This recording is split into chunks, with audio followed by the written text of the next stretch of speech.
All right, hey everybody, back with tailgating. I want to welcome all you tailgaters. I'm Bruce. I'm with Daryl and Marcus.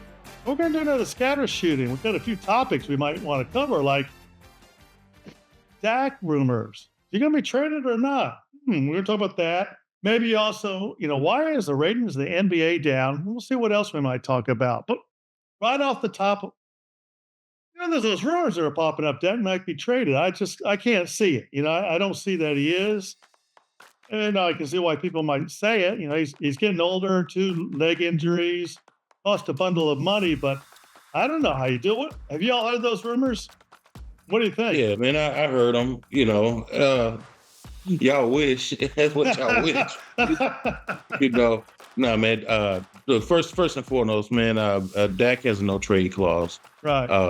Now that's never stopped anything before in this league, but at the same time, someone did come out. An official NFL person came out and said, "Hey, these rumors are fake. It's not going to happen. Dak is not being traded." And the conversation between the Browns and the Cowboys never happened. But my question is this: if it did, you rather have Dak, or you rather have the quarterback that has issues with getting massages and that kind of thing? Oh, what you want? Well, Dax is a good quarterback, and I like the guy. I mean, he seems like, I don't know him, but no issues with him. He seems like a really good guy, good leader. I'm not sure he's going to take us all the way, but he might with the right players around him. So it's hard to find those players. And, it makes a lot. I read they recently restructured his contract, so he got a huge bonus. I can't see them trading him, but he's got a lot there. I don't know if he has that magic tangible. I don't know what that really is. That seems to make players great, but I agree with you. And then they don't have any of the backup quarterbacks, do they? I think they got, one guy, Cooper was Rush. He signed with another team, and they got rid of the other. So I was wondering that too. Are they going to pick someone in the draft? Yeah, Trey Lance was never really a good option anyway. No, he wasn't. So as far as I know, Dak's all we have. He held them down that one season. They still came out with the 12-5 record, and right. Dak was out with the leg injury that one year, like 2 years ago. So he was decent, right? But he wasn't like an NFL franchise quarterback. I think you see these things pop up, and the first thing to come to mind is like fake news, etc. Right? Yeah. I think with Dak, listen, we've made our bed. We have to lay in it. What my mom used to tell me all the time. And, he's got the contract. They don't have the salary cap. They have so much tied up in terms of salary cap into 2 players. I just don't see them being able to attract a lot of talent. So I don't know. I don't see, when I take a step back and I look at the big picture, until Dak retires or decides he's just no longer going to play, and I'm not wishing anything negative on the guy, I just don't see a way out. So, yeah, can we build a team around Dak that'll get us maybe second place in the NFC East? But, man, we got a tough division. Eagles now, and now you got the Commanders. I don't know. How do you come out of the NFC East when you have 2 teams that are already demonstrating that they are formidable, right? One, obviously, the Super Bowl. So it's like I don't see it right now, but who knows, man? I think Jerry made that decision. He said he's gonna run that team until he can't run it anymore, and he placed all his chips on Dak. So it is what it is. Well, you've mentioned once before that they might go for Sanders as the coach and the Sanders as the quarterback. Would they draft Sanders, do you think, for a backup quarterback? They may make some moves to do something like that. I just don't see it happening, right? He had the window to go after the dad, and get the package, right? And because Dion isn't going to be sharing his spotlight with the GM, and that ain't gonna happen. So that's not gonna happen. So it's almost like what's the guy Ball from the NBA? He's kind of like managing his son's careers and stuff. I kind of feel the same way with like Dion and his son. Yeah. So, yeah. Well, the other thing I was just wondering about this, they get these long contracts. We're Well, you get tied with the quarterback, and team quarterback gets with the coach. But sometimes I wonder why in the world they give these contracts that tie both of them in. It's so long, and I'm not going to cut you. And I'm not going to trade you. All these crazy things, and then you tie up your salary cap for so long. Now I know you want to keep the guy and invest in him, but now we're talking out of both sides of our mouth, right? Because we've already said, and I think it's a pretty big consensus that we feel like free agency has ruined the game, right? Yeah. Players are just chasing the chip, going from team to team to team, taking the money and versus building a nucleus of a team that they can go and eventually win a Super Bowl or contend for a Super Bowl. But the way things are right now, everybody's just chasing that dollar bill. You agree, Daryl, or you disagree? Yeah, bro, I disagree because I was looking at what's his name for the Boston, not for the Boston, for the New York Mets. What's the guy name? That signed the big 15-year contract. 15. That's incredible, crazy. Man, how do we know you're gonna be here 15 years? Yeah, right. What? 15? Nah, man. Come on. That's a little bit ridiculous. But man, and maybe I'm just set in my ways. But a nice 4 or 5 year contract should suffice, man, because you still think that's too much. Yeah, I think they should. If I was Goodell, they should like look at putting some type of limit. Same way we need in Congress, right? Term limits. We need the same thing. Big ass contracts, man. Signing these people to these 7, 8, 9 year contracts when the dynamics, they could get injured, they could get an ailment. Who knows what that could happen? And then you're stuck with this big price tag, and now you got buyer's remorse. Yeah, well, I'm worried about, and here it sounds like I might be picking on him, but Dak Prescott's had 2 major leg injuries. What if he comes back and just can't really? I mean, he's getting older with 2 major injuries, but you got a no cut, no trade clause in his contract. That's a lot of money you're tying up into one player. Other careers, pay the guy that year, and if he wants to move on, that's your problem. Most people are going to trade middle of the season. What comes to mind is Ving Rhames in the movie Pulp Fiction, right? When he's talking to Bruce Willis's character, the boxer, is like, if you was going to do it, you'd have done it by now, right? And if Dak was going to get there, he'd have done it by now. Yeah, and not even close. Oh, well, okay. Another subject. This is now with the NBA. See reports that the NBA ratings are down. And there could be a lot of reasons for that. But it's strange that it's down. I mean, you guys got any thoughts about why are the NBA ratings down? Darryl, you take that one first. I'll come in behind. Availability, man, accessibility. Bro, back in the day, it was hard to watch an NBA game that wasn't in your local city. That's true. I mean, your local team is covered. But to watch other teams was almost impossible. So they came up with this idea and go, oh, wait, we'll have the NBA on NBC, and that comes on Sundays. Okay, that's cool. We can handle that, So you're looking at other teams from other markets once, maybe twice a week. Okay. And you're going to take your opportunity to watch those teams. But today, in today's world, it was about 3 years ago, they said, okay, now we're going to do this initiative where we can make sure that the NBA is on TV in a national market every single night. Yep. And so now we're looking at double headers every single night. Man, who wants to watch that much basketball? I mean, other than me. But I'm just saying, who wants to watch that much basketball, man? I mean, it's just wide open and available for everyone to see whenever they want to. Yeah. And I mean, of course, yeah, the ratings are down because you're flooding the market with your product, with your situation.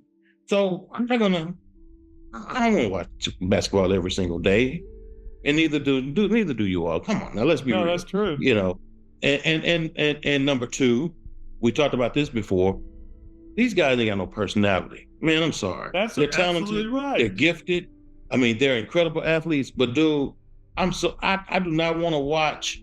I would hate to turn on the TV and think that I'm finna watch Chris Tucker, but then Marcus is on there. Man, that would drive me crazy. No, man. Yeah, for real, man. I mean, come on. We want to see the mailman. We want to see, Bat. What's the name of Dennis Rodman? I want to see these guys. Magic, just that smiling at. I mean, it just lit up. Who didn't like Magic, even if you didn't follow basketball? Right. These guys ain't got it, man. They go out there and they hoop and they're serious about their game and they do well. We see some fantastic dunks. We see some great half-court shots in a regular offensive set.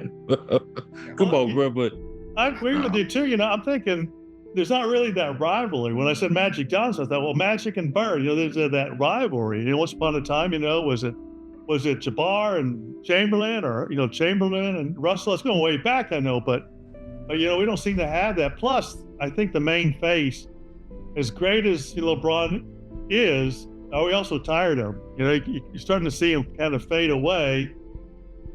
It's not fresh. We don't have that fresh superstar face out there either. No, not. I break it down into it's 4 key things, right? Okay.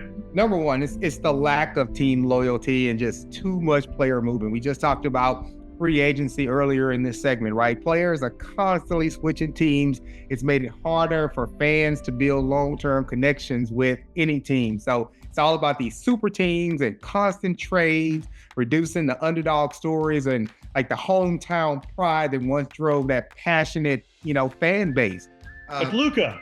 Yeah, exactly. So number 2, it's I think Daryl just touched on it. It's the overload of games and the load management with 82 games and stars like sitting out regularly due to load management. Yeah, okay, that's a good one. Always see their favorite players. Okay, regular season games feel like they're just not as meaningful as they used to be, and some fans are pretty much checked out, self included, into the playoffs. The third thing, social media and highlight culture, and it's all about that. I know. We're Gen X, whatever.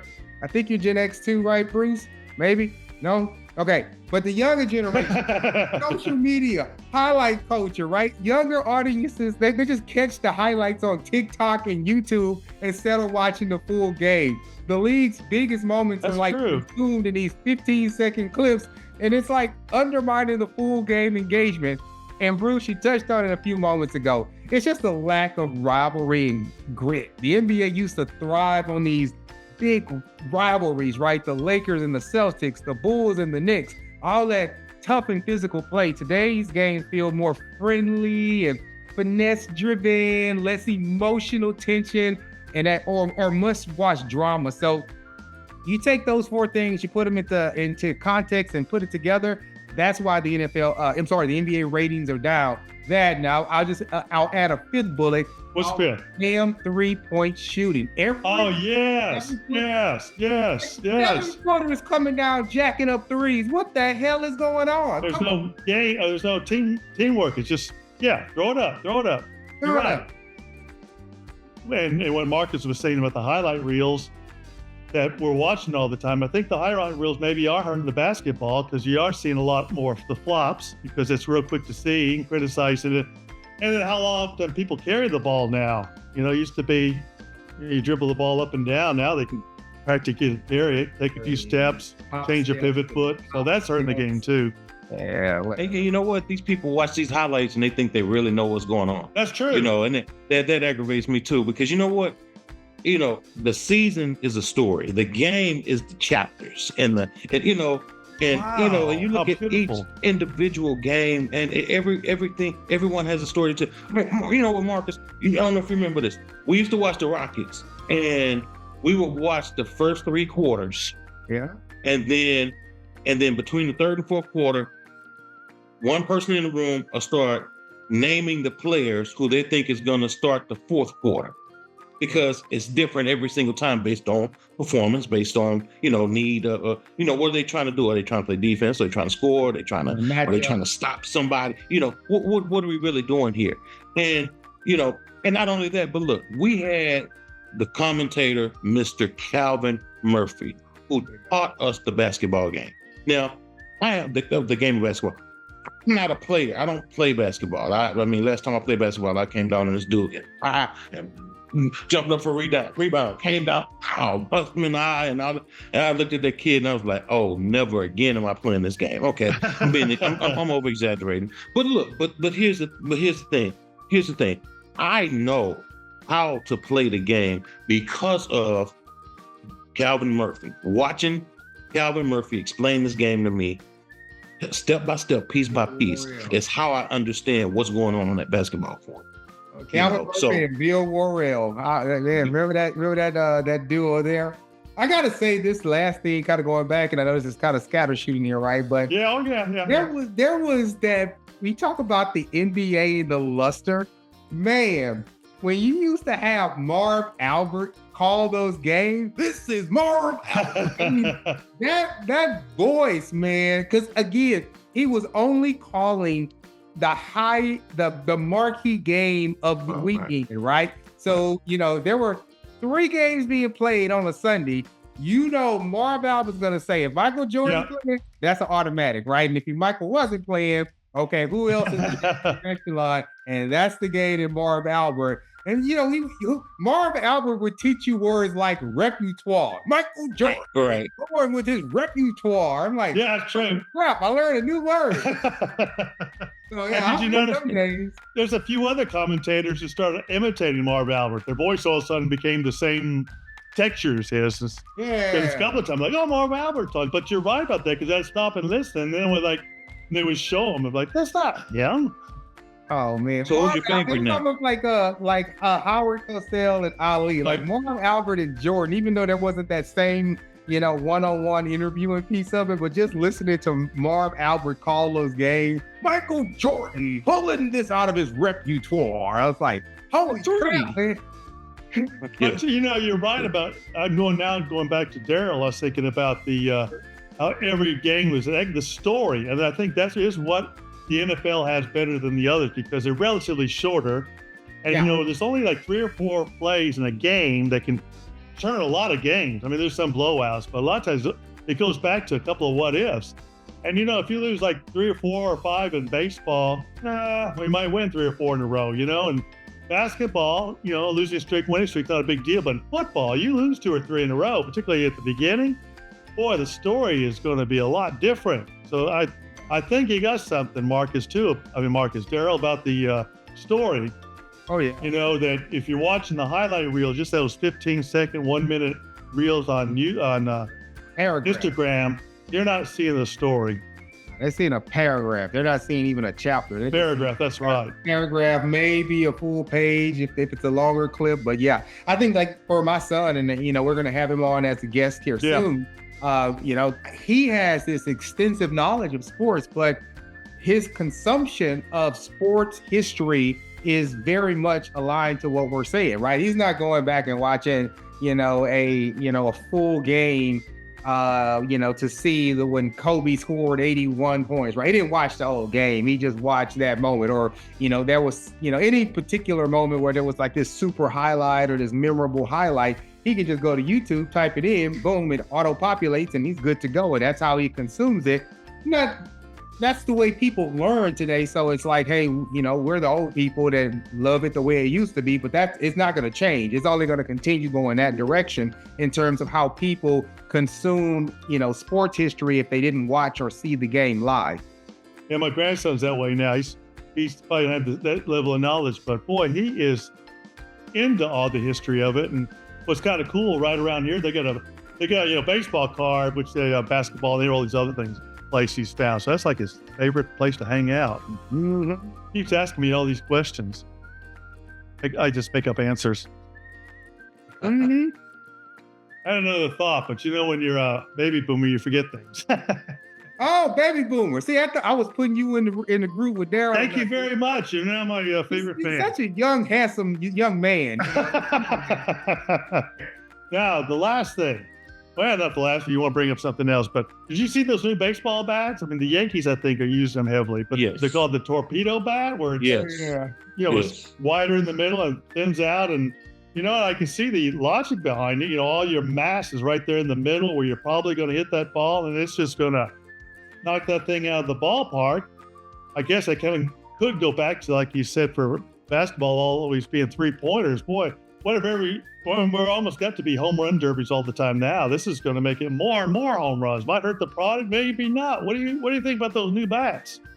if it ain't broke, don't fix it. Why do we have to go and change something that's worked for well over 100 years and come out with a new? Come on now, like seriously. Like bottom line, innovation in baseball is nothing new. I mean, I think about the composite bats versus metal bats back in the day, but that sparked the debate way back then.